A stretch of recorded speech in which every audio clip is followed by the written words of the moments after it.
Good afternoon. I have the pleasure of introducing Rusty Long, who is the Executive Director of the Lancaster Cleft Palate Clinic, which is right across the river in Lancaster, if you've been there. That's a little joke.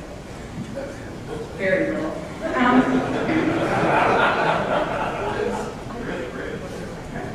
There's a bridge.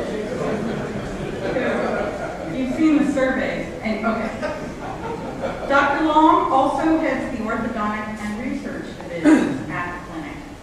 In addition, he holds faculty positions at Hershey Medical Center and the Albert Einstein Medical Center in Philadelphia. He is a diplomate of the American Board of Orthodontics and past president of the Pennsylvania Federation of Cleft Palate Clinics.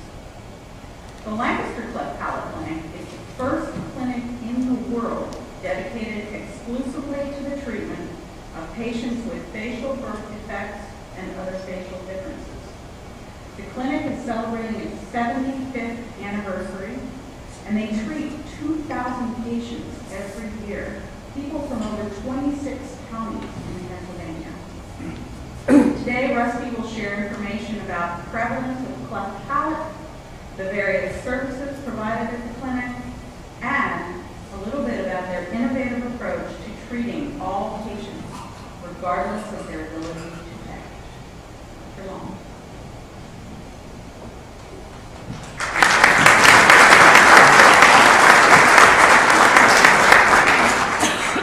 Thank you, Carolyn. Thank you, Dave. It's my pleasure to be here with all of you, and I hope over the next 20 minutes or so I can share with you some of the things that wind my clock and keep me working well past what my wife thought should be my retirement age. And maybe also to just give you an appreciation for some of the patients that we treat and the challenges that they face in their lifetime, and people have the opportunities that all of us have had. So, with that being said, keep your fingers crossed because you want to see how it can. I tried to make the font as large as I can. For those of you in the back, I heard about the room design here, but anything that you can't see, I'll try to explain for you. So a little bit about some factoids about cleft lip and palate. It right now is considered the most common major birth defect in the United States, which is a little known fact, but the incidence is about 1 in 575 lactoids. The total number of patients we treat at the clinic is actually a spectrum of facial birth defects, not just cleft lip and palate, although it is the most common one. So you hear me also refer to craniofacial anomalies, which is the overall category for this. Worldwide, there's one newborn every 4 minutes. And of course, in countries like India and China, this is a huge problem in terms of the lack of infrastructure. The cause is both genetic and environmental. There's a genetic risk factor involved, but there's also environmental contributions to it, including maternal smoking. So if any of you have wives or have daughters who are thinking of having children and they're smoking, you can let them know that that increases their chance of facial birth defect about 9 times from normal. So it's a pretty serious thing. About 1 in 1,000 patients that you come into contact with in your area here probably has a cleft, although if they're well treated, you wouldn't know that. The success of our treatment really is the degree to which people can integrate with society and not have that birth defect a problem. 1 in 575 live births, that leaves us with about 300 to 350 in Pennsylvania every year. Treatment begins at birth, but the total spectrum of treatment is not completed until kids are ready to head off into college and beyond. The estimated lifetime cost for one child with cleft lip and palate is about $300,000, about half of which is not covered by regular medical insurances. So there's a huge financial burden for us and others. This is a graph from the Center for Disease Control taken from 1992, but we've extrapolated it to current data, current times. And by this reckoning, cleft lip and palate with the incidence actually is about the 3rd most costly birth defect in the United States for healthcare dollars, over $2 billion spent in rehabilitation. Just to show you a couple of patients with clefts or clefts, these to what they look like at birth. You can imagine the trauma that goes along with delivering a baby like this, expecting to gurgle a baby and finding out that you have a defect to deal with. This is called a unilateral cleft. That's a bilateral cleft, one that affects both sides. So it creates a certain number of challenges, especially in the newborn period, which we'll talk about in a little bit. This is little Jessica, what appears from the front with the bilateral cleft. We also treat this spectrum of craniofacial anomalies, which include some relatively rare but more serious syndromes. This is one called craniofacial dysostosis syndrome. And these, of course, are even more of a challenge for us to take care of. By the way, we take care of these surgically out of the Hershey Medical Center, where they have a dedicated team. They are on our staff also, and we collaborate with them. We provide the non-surgical services and team evaluations in Lancaster.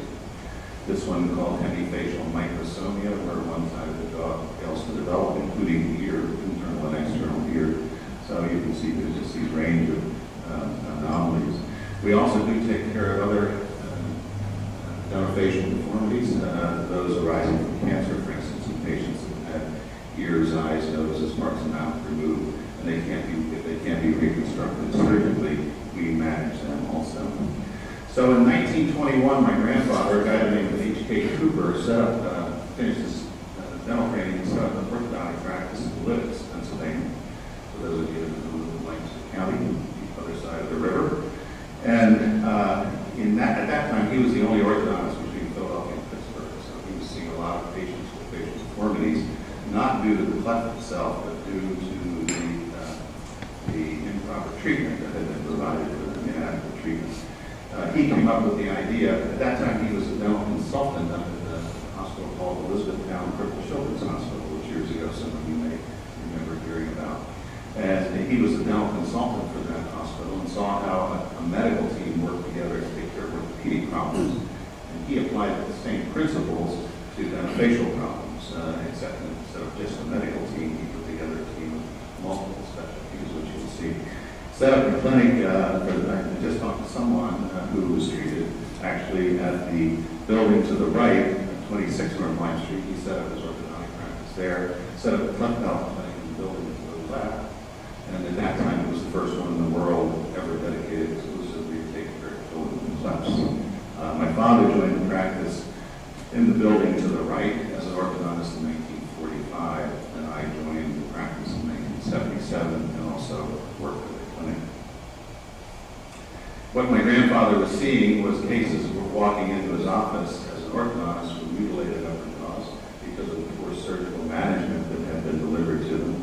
In addition to that, the growth of the upper jaw was extremely affected negatively, so there was an outward facial appearance difference.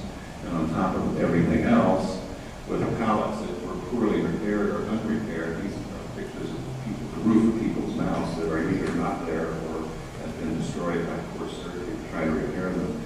You may or may not know it, but without the roof of our mouth and that little soft palate part that hangs down in the back, it's impossible for us to communicate with one another. Our speech requires that we be able to direct the air from our lungs to our mouth so we can do all fun things with it, like speaking to you today. And without that separation, air coming out through the nose is incapable of being formed in any kind of sounds that you would recognize. So back in 1941, I'll read this for people in the back, that my grandfather wrote, to help a facial cripple, and he called them cripples because of the Elizabethtown Cripple Children's Hospital. We equated the cripple, of course we're not really saying that these days, but politically incorrect. But to help a facial cripple properly requires a well-rounded staff. An adequate staff should consist of a qualified surgeon, a dentist, a trained orthodontist, a prosthodontist, a speech correctionist, which today of course is speech pathologist, and finally the psychologist, which he recognized the psychosocial impact of having a facial feedback. This group working together is essential to the smooth functioning for successful treatment.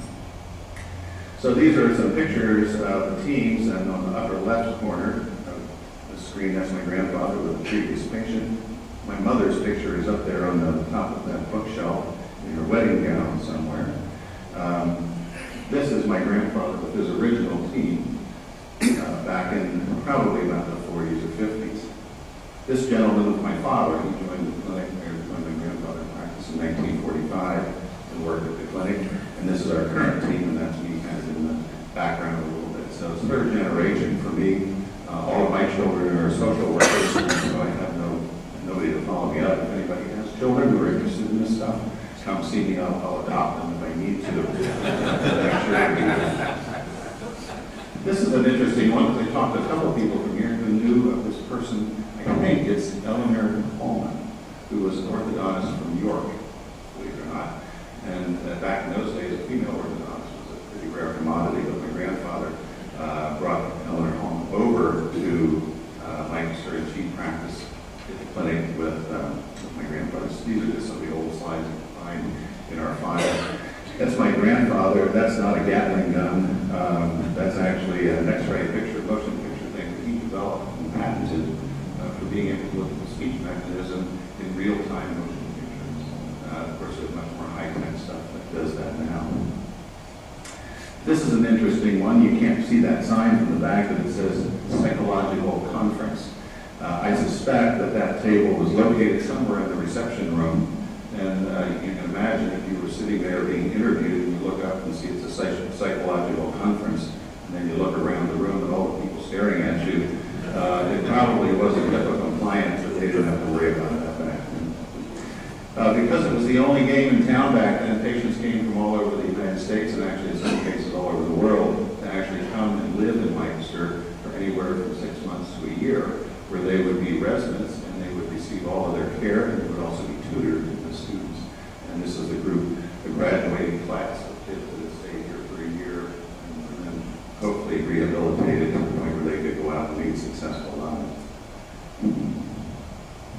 This is a messy slide, but don't get too caught up in it. I just want to show you one thing. Those on the screen there, those are all the different specialties that are required to take care of children with clefts. And on the horizontal axis, that's just the age of the patient. And on the vertical axis, it's kind of the amount of time that each of us would have to spend at that particular age. So if you go down the list from pediatrics and nursing, and then you go to plastic surgery, those bumps are the time we all spend with kids for various things that we have to do. Speech pathology, psychosocial workers, prosthodontics, those replacement teeth people, pediatric dentistry, oral maxillofacial surgery, and of course orthodontics, which is a major player in all of this. What's important, though, is this. This is what a child sees at each age. That's what they're simultaneously having to go through and experience, which is the reason why my grandfather felt that the only way to do this successfully was to have a carefully coordinated team. Because if all of these different specialists are working, they're doing their thing in different private offices, not only does the patient have to travel all over the place to get the care they need, but then hope like crazy that these specialists are talking to one another. And you know how that can be sometimes when you wonder whether physicians are actually communicating with each other. So we've helped solve that problem with our Team Care Lancaster Cleft Palate Clinic, and of course the benefits are pretty straightforward. Helps us all share our knowledge and experience. Communications are enhanced, the holistic approach to treatment. Cost effectiveness, clearly fewer appointments for the patients. They spend a long time with us when they come in for their appointments, but we can provide a whole lot of services at once. One-stop shopping and quality assurance. So our mission statement is that we're a not-for-profit organization dedicated to improving the quality of life, and that's the important concept. We want to raise the quality of life of infants, children, and adults through this comprehensive, coordinated team care from conditions from birth defects, trauma, and disease. Some little factoids. We have a three-pronged approach to this. We provide treatment. We also are engaged in education and research, and I want to touch on those three things. According to the American Cleft Palate Craniofacial Association, it's kind of our parent organization nationally and internationally, the clinic has one of the three largest numbers of cleft lip and palate treatment procedures in all the clinics of Pennsylvania. And I'll tell you where the other clinics are in a second. So here's the map that shows us the 1-star in Lancaster County is our clinic. 2 stars up in Dauphin County area are Harrisburg Hospital, which used to be affiliated with us, but no longer is. The important one is the 2nd star, which is Hershey Medical Center. That's our primary connection now. Almost 90% of our surgeries are done. This shows the area of our patient from where our patients come. And in yellow there are that those 8 counties actually represent 75% of our patient base. And on this side of the river, that obviously includes York, Franklin, and Adams County. So there is a significant centralized care. We are the only care providers in that whole central Pennsylvania, and the state of Pennsylvania, central Pennsylvania, and the northern tier. We're the only center that really provides comprehensive full services. The other two major ones in Pennsylvania, of course, are Children's Hospital in Pittsburgh and Children's Hospital in Philadelphia. So the three of us take care of probably about 90% of the children with clefts, and we have the responsibility for the entire central Pennsylvania region.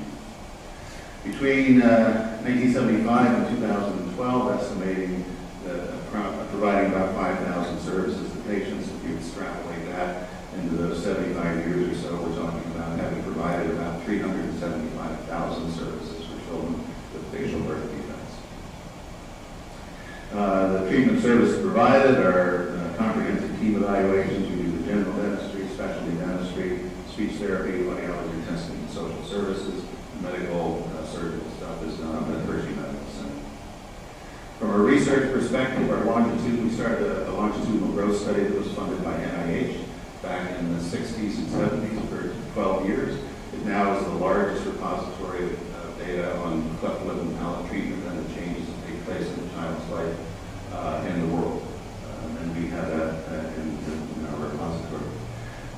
In 2000, we completed a 5-year research grant with NIH also to look for identify the risk genes for cleft. Participated in that. In 2014, this year, we're going to complete a 5-year study, also funded by NIH, with 5 other national centers, looking at the quality of life issues related to the treatment services we provide. So this is more patient-oriented stuff. Where we're looking at, I want to do this procedure, we do this procedure, has it had any impact on the child's life? So we're looking at that from that perspective. In 2006, we started the first North American inter-center collaboration. The first meeting was in Lancaster here, those of us working. And the first team that we put together was on the steps of the old clinic building there. And that now remains, we are the organizing center for this AmeriClef project, which is now nationally and internationally recognized. Trying to get centers together to compare their outcomes so we can see what works best and what doesn't work best. These are all the centers in the U.S. and in Europe. Now we've included a few others that are participating and collaborating. So it went from 6 centers in 2006 to these centers here. And there, of course, is our Lancaster Cleft Palate Clinic, which is the organizing center for this. So since 1982, in education, we've had over 40 graduates and residents in training that carry out their master's thesis with the data we have. Our staff has published about 350 scientific papers, a book, and 25 book chapters. So we're not just sitting idly by. I'm not hopefully just sitting idly by straightening teeth, pushing teeth around. We actually get involved in the international research community. There's our book. This was published in the late 70s. Not a bestseller. You won't see it on the New York Times bestseller list. So I just want to show you a little bit about why we do what we do. And showing you some of the benefits that come out of properly planned comprehensive team treatment. This is a picture of an appliance that was made for a patient, and the reason that appliance was made was because that patient had unrepaired cleft of the palate. The cleft was too wide, and so this basically becomes an artificial palate, and the patient allows them to do just what I said, to be able to seal off their nasal cavity from their oral cavity, direct the air out through their mouth so that they can be understood. This is the picture of the woman who had orbital cancer, eye cancer, had orbits and part of her upper jaw removed as part of that. That was not surgically reconstructible, but our maxillofacial prosthodontist, who was a very rare specialist in dentistry, very, very highly specialized treatment, but not only does dentures and implants and bridges, but also does extraoral type of prosthesis for people to replace missing parts. And so this woman, with her missing part, can function without drawing the attention to her facial difference.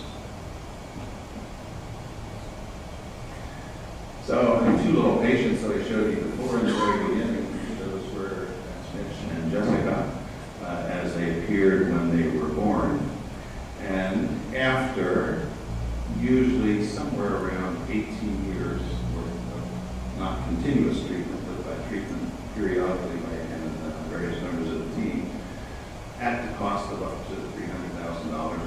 usually each of these children is going to have at least 1, 2, 3, 4, or 5 surgical procedures in their lifetime. More than that in some cases, if some revisions need to be made as they get older. They will probably have somewhere around 6 or 7 episodes of requiring tubes in their ears, because the muscles that we move in our palate also are the same muscles that we use to clear our middle ear. That's why when we go up and down in elevators and fly in airplanes and your middle ear starts to fog, you have to do some exercises and you're stretching those muscles in your palate to clear your ear. Children with clefts can't do that because those muscles are abnormally attached. So they are much more at risk of middle ear disease. Fluid in the ear, something that children and grandchildren, I'm sure that tubes play, so it's not an uncommon thing. It's about 100% of children with clefts because of abnormal musculature. That also usually includes, for most of these kids, several years of speech therapy. Even if the palate is repaired successfully, they have to be able to be trained to use the new musculature that they've got to make the sounds come out all right. And since palates normally can't be repaired or aren't repaired until children are 1 year old or older, that means that there are some abnormal development of tongue placement and movements that have to be retrained when those palates are repaired. So several years of speech therapy. About 40% of the children require end-stage jaw surgery. That sometimes requires not just a set of braces, but jaw surgery. And on top of that, almost all of them are going to require our maxillofacial prosthodontist to make some kind of replacement, because these children are almost always missing teeth in the area of the cleft. So the bone was left out, the two clefts that are forming in there were left out, and so we have to come up with management. But if you do that properly, and you do that in the proper sequence with proper communication with a qualified team, this is Mitch and Jessica when they are free to go.